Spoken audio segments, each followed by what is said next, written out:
મોદી જ્યાં જાય પાછળ વિકાસ પણ પહોંચી જાય તે વાત ફરી એક વખત સાબિત થઈ છે। જી હા, ભારતની નંબર 1 મિલ્ક બ્રાન્ડ અમૂલ દ્વારા હવે વારાણસી ખાતે ડેરીની સ્થાપના કરવાની તૈયારી શરૂ થઈ ગઈ છે, જે માટે અમૂલે યુપી સરકાર દ્વારા 30 એકર જેટલી જગ્યા પણ ફાળવવામાં આવી છે। ટૂંક સમયમાં અમૂલ દ્વારા વારાણસી ખાતે 5 લાખ લીટરની ક્ષમતાવાળો પ્લાન્ટ શરૂ કરવામાં આવવાનો છે। ગુજરાતમાં દૂધ અને દૂધની બનાવટો ક્ષેત્રે લોકોને રોજગારી આપી વિકાસ કરનાર અમૂલ હવે યુપીના વિકાસનો પાયો નાખવા જઈ રહી છે।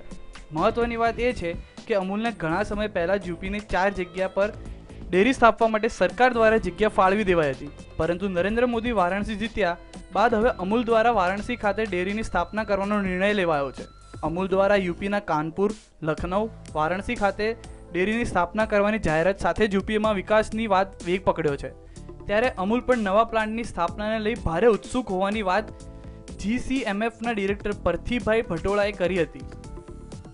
हमने अमूल का दूध बेचने का यूपी में कहीं 8 सालों से शुरू किया है।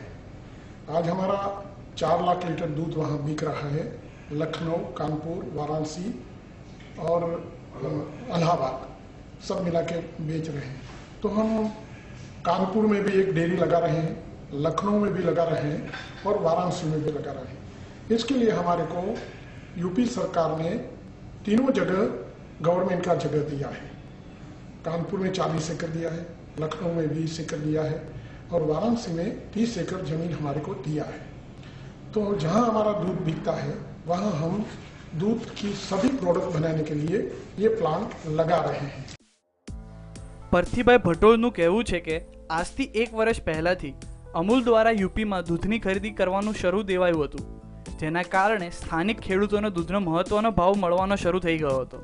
આ અગાઉ સ્થાનિક દૂધ ખરીદનારો દ્વારા પશુપાલકો પાસેથી સસ્તા ભાવે દૂધની ખરીદી કરાતી હતી અને બજારમાં ઉચ્ચ ભાવે દૂધ વેચાતું હતું, જે અમૂલની બજાર પ્રવેશ બાદ બંધ થઈ ગયું છે। સ્થાનિક ખેડૂતોને દૂધના સારા ભાવ મળે અને લોકોને રોજગારી મળે તેવા ઉમદા હેતુથી અમૂલ દ્વારા વારાણસીમાં 5 लाख लीटરના પ્લાન્ટની સ્થાપના થઈ રહી છે।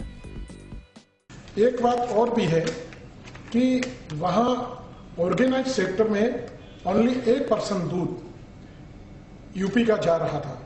सबसे ज़्यादा दूध यूपी में आ रहा है।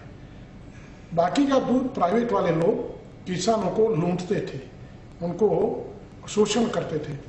हमने अमूल ने वहाँ दूध लेने का भी शुरू किया है 1 साल से। अगली बार हमने हर रोज दिन भर 2 लाख लीटर दूध कलेक्ट किया, अमूल पेटेंट पे ही किया। इसके वजह से वहाँ के किसानों को हमारे बराबर दूध का भाव मिलने लगा। आज वहाँ भी 35-40 रुपया में दूध बिकने लगा। जो दूध पहले हम नहीं थे तो 18-20 रुपये में बिकता था। तो इसकी वजह से वहाँ के किसानों को भी फायदा होगा। हम तीनों जगह 5-5 लाख लीटर की डेयरी लगा रहे हैं। ઉલ્લેખનીય છે કે અમૂલ દ્વારા યુપીમાં પ્લાન્ટની સ્થાપનાનું પ્લાનિંગ તો પહેલેથી જ કરી દેવાયું હતું અને યુપી સરકાર દ્વારા તેમના માટે લાલ જાજમ પણ પાથરી દેવામાં આવી હતી, પરંતુ મોદીની જીત બાદ અમૂલ હવે વારાણસીમાં પ્લાન્ટની સ્થાપના કરશે ત્યારે સીધી રીતે યુપી અને વારાણસીના વિકાસનો જશ તો મોદીને જ મળશે। Kalpesh Patel, news online, Ahmedabad.